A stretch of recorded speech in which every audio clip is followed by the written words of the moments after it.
Hello folks, this is BestInSlot, and in this video we're going to take a look at the 5 brand new animals in Planet Zoo's newly released South America pack. You can go download it on Steam right now. Big shout out to Frontier who gave me early access to this just so I can prepare a little bit and give you guys a guided tour. Now you are going to see lots of new foliage and stuff, including look this brand new path we can see right down here. But we're going to focus on the animals for this video. There's over 250 new construction and foliage etc. pieces in this pack, so we're going to do another video that's going to be up very soon where I'm going to go through and show you every single new piece. But today, well for now, we're going to focus on the animals, including their baby versions. So, first things first, we are going to meet, and more babies, we are going to meet our new Capuchins, and they are loud. So here we go, this is, come here, come hither, Capuchin. Can't click the cap. I'm gonna pause it. Is what I'm gonna do. I'm gonna pause it and click a Capuchin. There we go. Arturo. This is our Colombian white-faced Capuchin monkey. Possibly the longest animal name in the entire game now. Click that, and there we go. There is Arturo, our Capuchin monkey. He's going for a little drink. He's drowning himself. That's fine. Arturo's done with this world. Let's go meet someone who's not drowning themselves. The Capuchins are actually pretty cool. I've been hanging around with them for a little while now. They're very playful. They seem very energetic. They're a little bit cheeky. It's quite cool to observe them, actually. They're really entertaining.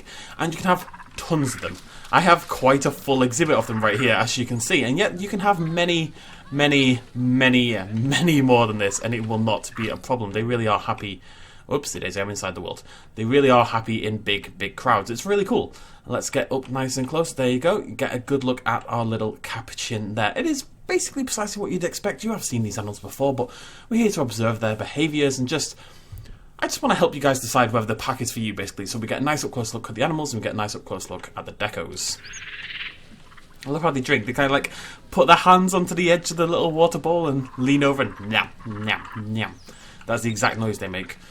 He's on a climb. There we go. Zoom, zooming around. They actually look really good when climbing. Look at that. Smooth as anything.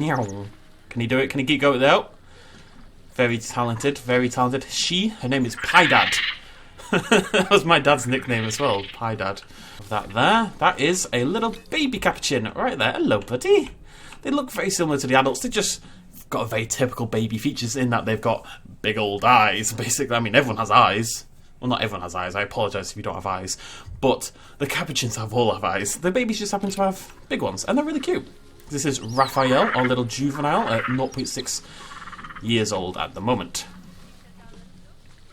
There it is. Like I said, they're very similar. There really isn't much of a disparity between the two. So, Colombian white-faced Capuchin monkey. Not a very inconcerned animal, which is obviously a great thing. Natural habitat, these are going to be mainly your South America, but also North America sort of parks. I think Central America in this game kind of gets folded into both sometimes, so that's probably why. Panama, Colombia, Ecuador, and tropical and temperate climates. They do need a decent amount of water depth and climb-proof stuff like that. As you can see, up to 40 sort of specimens in a single exhibit. That's really cool.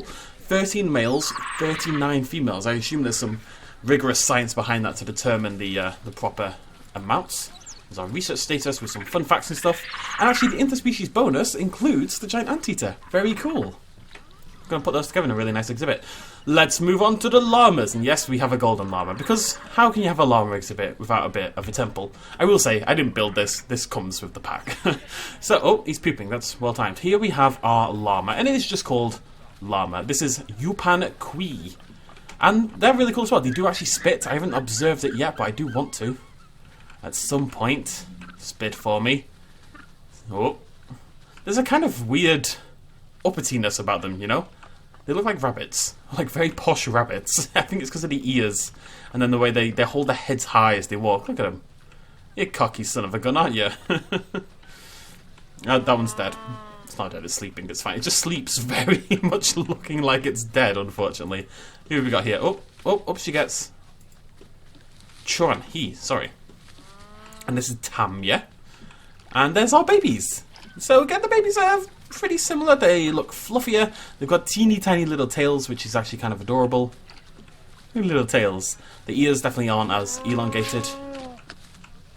Generally speaking, you can if we kind of compare the two there, you can see the big similarities. The mouths are a little bit more stunted, like the snout doesn't extend nearly as far. They've got less of that sort of regality to them and more of the sort of awkward boundiness, and of course the big eyes we associate with the babbies. They're cute.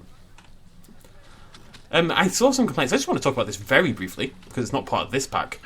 But, look at that jump! That was sick, bruh! I saw some people complaining on Twitter, all the llamas are white right now. That is the case. And of course, you'll get albino llamas, which are also white.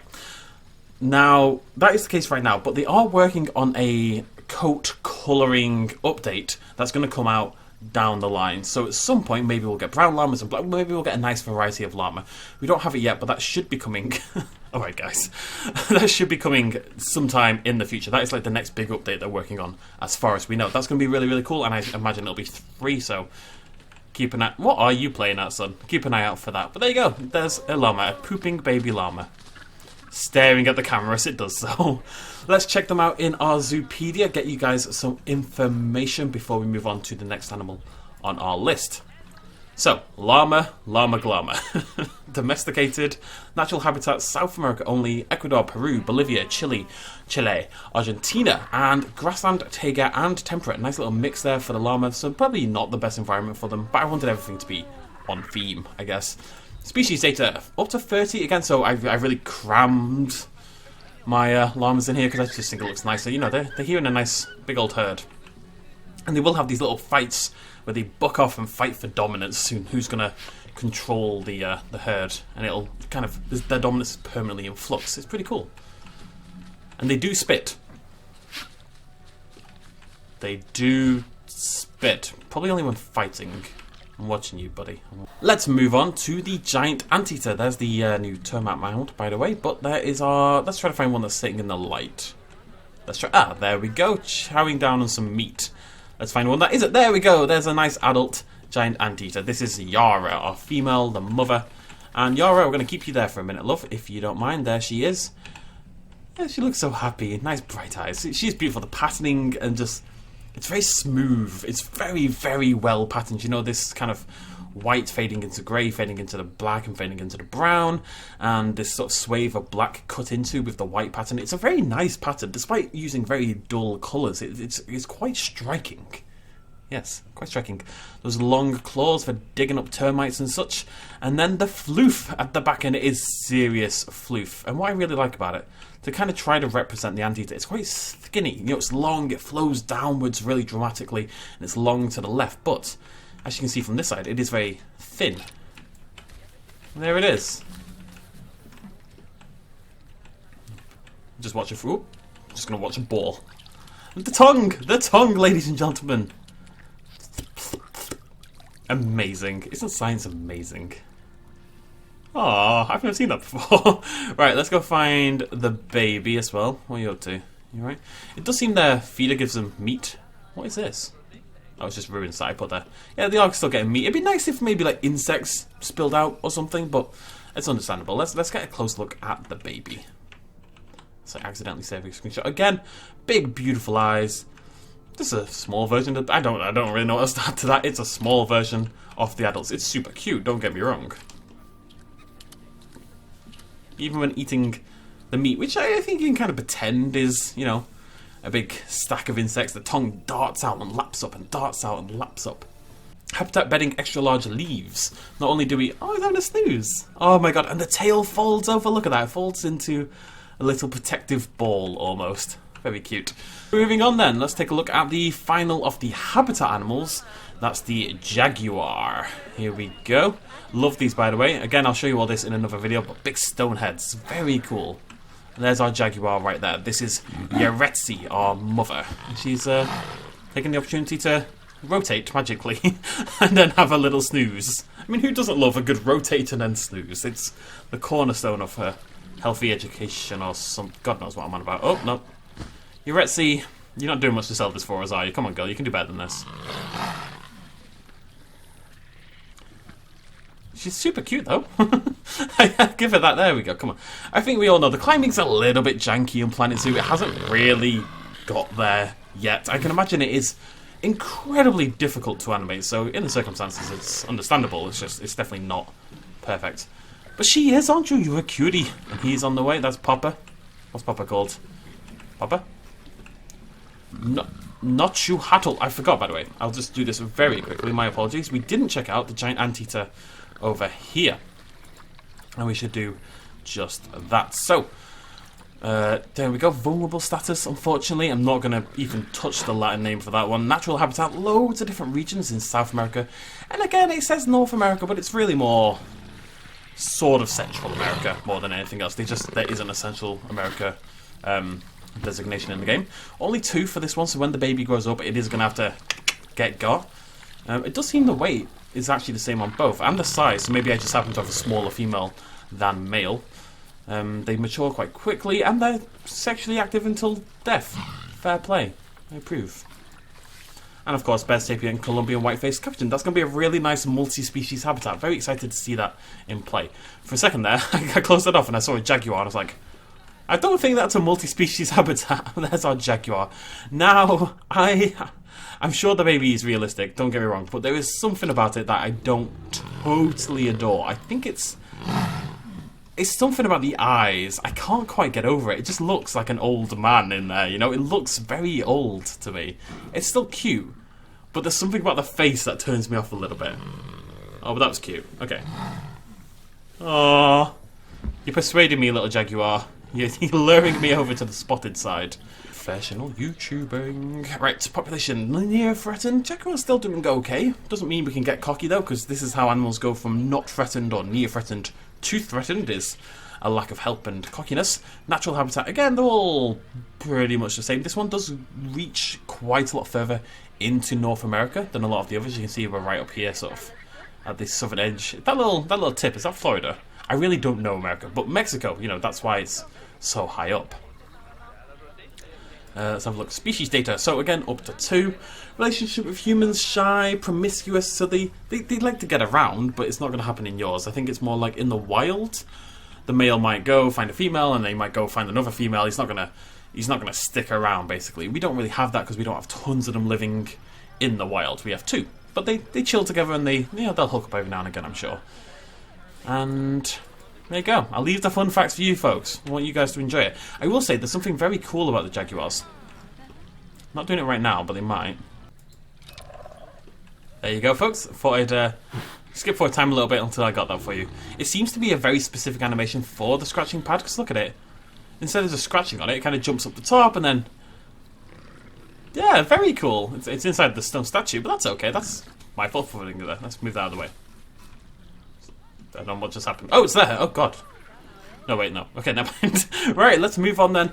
Final thing to show. Won't take long, this one. This is our exhibit animal. This is our red-eyed tree frog. I know some people, myself included, I will not deny, maybe a little bit disappointed to have an exhibit animal, because that's just not as exciting.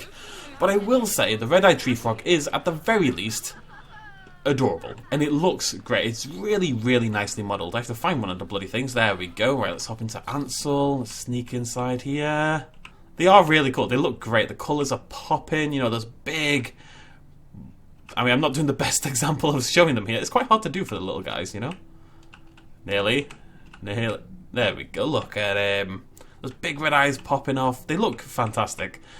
They're still an exhibit animal at the end of the day. I don't find them that exciting personally, just because it is an exhibit animal. But if you're into your exhibit animals, or you're particularly into your tree frogs, then you'll be happy. And I think if you're into your tree frogs, you'll be happy with this tree frog, because it is a great example of tree. It just looks perfect. Yeah, it's a beautiful little red-eyed tree frog, which was one of my favourite animals growing up.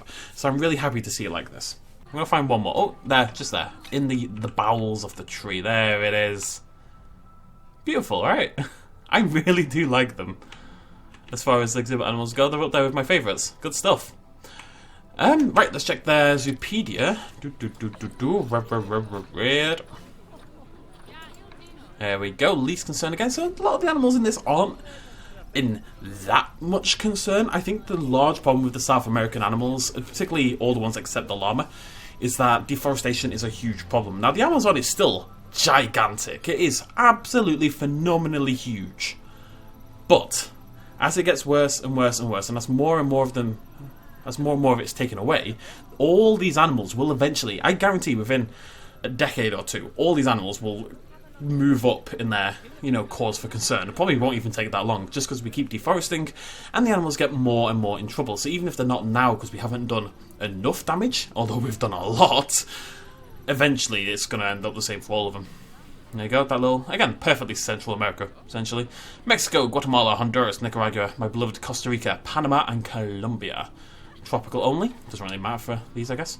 You can have 1 to 8 of them, which is pretty huge group size, actually. And I like that you get these little bits of information. If you really want to read and find out about these animals, you can absolutely do so. Right, folks, there we go. That is the 5 animals off the pack. I will say, the decoration of this, I love the animals in this pack. I think it's a good pack of animals. I would have loved the capybara, I would have loved the sloth, and I would have loved the caiman, but ignoring all that, it's a good pack of animals. It's very typical South American animals. It's good to get a llama in there, so it's got something non-tropical. Would have been nice to have another habitat animal, but hey-ho. The decoration and construction, for me, is an even bigger part of it. As you can see here, we get these ruins and these sort of crumbling temples, and it's so cool and a lot of fun to build with. So even if you're not totally convinced by the animals, come back in an hour or so. I'll have another video. I'm going to show every single decoration, every single construction, every single foliage item that comes with the South America pack. Thank you for joining me. Again, hit the like button if you enjoyed this video. I'll see you lovely folks next time. Cheers, much love as always. Bye-bye. Hey folks, thanks for watching. If you enjoyed this video and you want to help support me a little bit more, you can do so at patreon.com/bestinslot. There's a link in the description down below. Every little really does help in times like these, but it's not at all expected, and by just watching the video you've already helped me out massively, and it makes you a pretty cool person, so well done you. Thanks for joining me either way, I'll see you next time.